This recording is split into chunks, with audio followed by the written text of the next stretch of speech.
Bismillahirrahmanirrahim. Alhamdulillahirabbil alamin wassalatu wassalamu ala asrafil anbiya'i wal mursalin sayyidina Muhammadin wa alihi washabihi ajmain amma ba'd.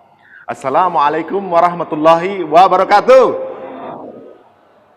Alhamdulillah di sini yang menyaksikan di rumah para pemirsa mudah-mudahan sahurnya lancar ya, menunya juga masya Allah, mau banyak mau sedikit semua insya Allah kita syukuri dan mudah-mudahan hari ini juga puasanya bisa dilalui dengan lancar diberikan keberkahan oleh Allah Subhanahu Wa Taala. Nah, bukan hanya di rumah, di sini juga ramai para ibu-ibu yang hadir di sini juga ikutan menyaksikan acara ini untuk mengisi hari-hari Ramadan ini biar penuh berkah. Assalamualaikum ibu-ibu semua. Bagaimana sahurnya?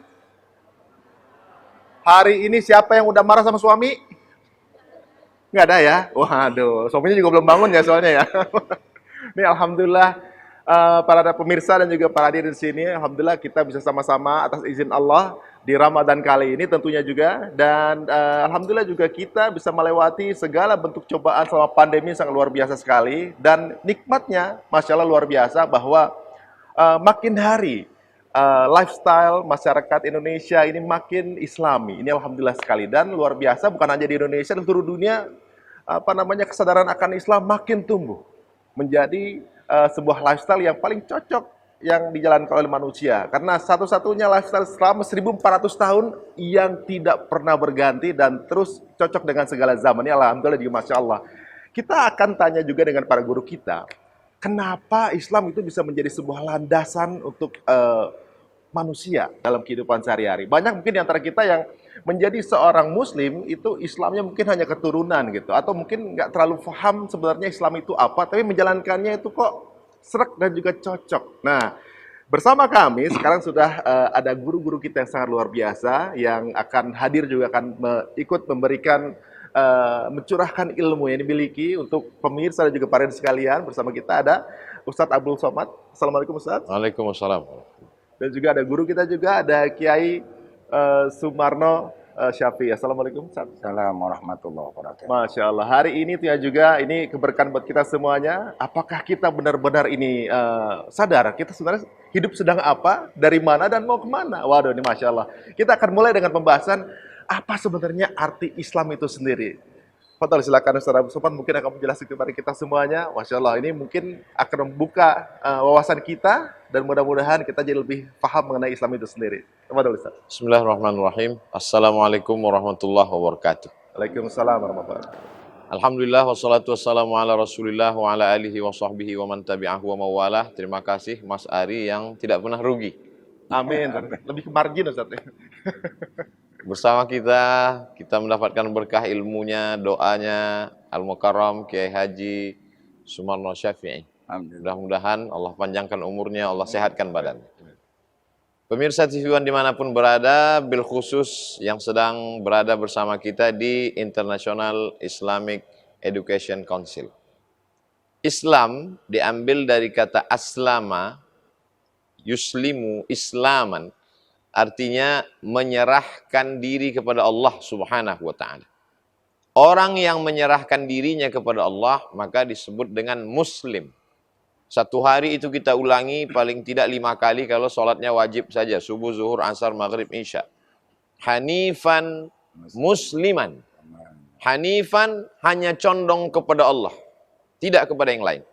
Musliman hanya berserah diri kepada Allah, tidak kepada yang lain.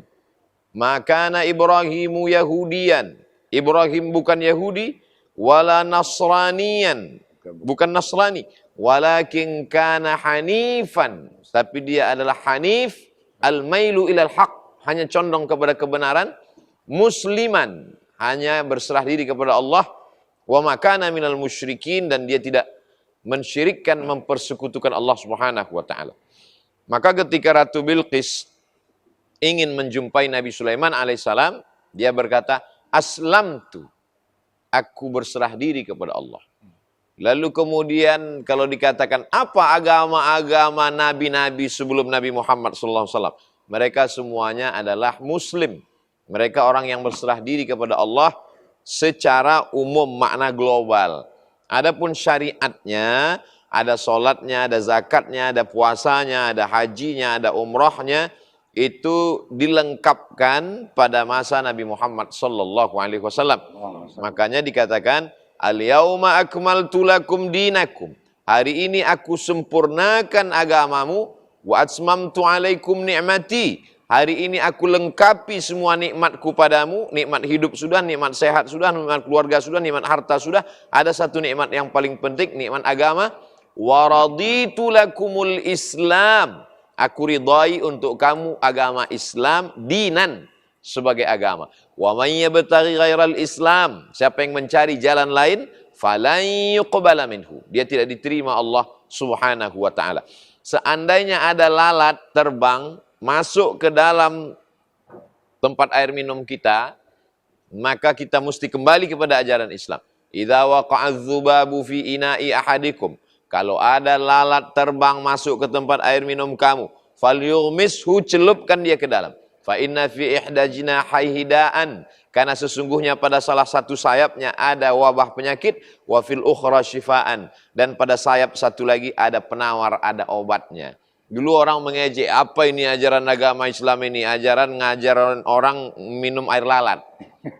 Setelah diteliti oleh lembaga riset yang berada di Paris, Perancis. Pada tahun 1999, kebetulan pakar mukjizat ilmiah Al-Quran dan Sunnah datang ke Kairo presentasi. Saya waktu itu masih mahasiswa mendengarkan di Masjid Al-Hadiyul Islami. Kata beliau, ternyata setelah dilihat pakai mikroskop super besar, lalu dimasukkanlah ke dalam air minum, kelihatan dari salah satu sayap lalat itu mengeluarkan bakteri, dan satu sayapnya lagi mengeluarkan bakteri juga, dan bakteri ini memakan bakteri. Mestinya anak-anak kita diajarkan ini, mereka akan berkata, ma khalaqta hadza batila. Tidak ada yang sia-sia ciptaan Allah Subhanahu wa taala. Kalau lalat masuk ke tempat air minum saja diatur dalam Islam, kalau menguap saja, idza tasa'aba ahadukum, kalau kamu menguap, falyarudda mastata'a, lawan, tidak boleh nganga sampai susah nutupnya lagi. Kalau bersin saja diatur dalam Islam, apalagi ekonomi. Makanya ada namanya jurusan Fakultas Syariah. Di dalam Fakultas Syariah Islamic Law ada lagi di dalamnya jurusan Muamalah, ekonomi Islam. Fakultas Syariah di dalamnya ada jurusan Siasah, politik Islam. Karena Islam mengatur segala aspek kehidupan. Jadi kalau ada orang hari ini, Mas Ari, berislamnya ketika sedang ke Makkah Al-Mukarramah, labbaik Allahumma labbaik, jangan tersinggung. Abu Jahal, Abu Lahab juga dulu umroh. Mereka itu li'ila fi Quraisy, perjalanan masyarakat Quraisy, ila fihim rihlatash syita was saif. Pada musim dingin mereka pergi ke Yaman, pada musim panas mereka pergi ke Syam. Syam, Suriah, Yordania, Lebanon, Palestina. Yaman di bawah, Saudi Arabia, Makkah, Madinah di tengah.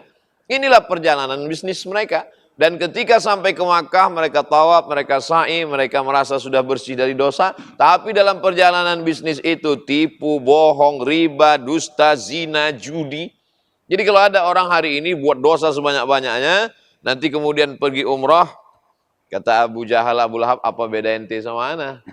Waduh, insyaallah. Bagaimana kita berislam total, ya ayyuhalladzina amanu, hai orang beriman, udkhulu, masuklah kamu ke dalam Islam kafah. Bahasa simpelnya kabeh. Kabeh. Waduh, ini makin makin seru kayak pembahasan kita nih. Baiklah pemirsa, tentunya juga setelah ini para guru kita akan mengulas dan mengupas kenapa Islam menjadi satu-satunya pilihan untuk manusia di kala ini. Jangan kemana-mana, masih di indahnya Ramadan.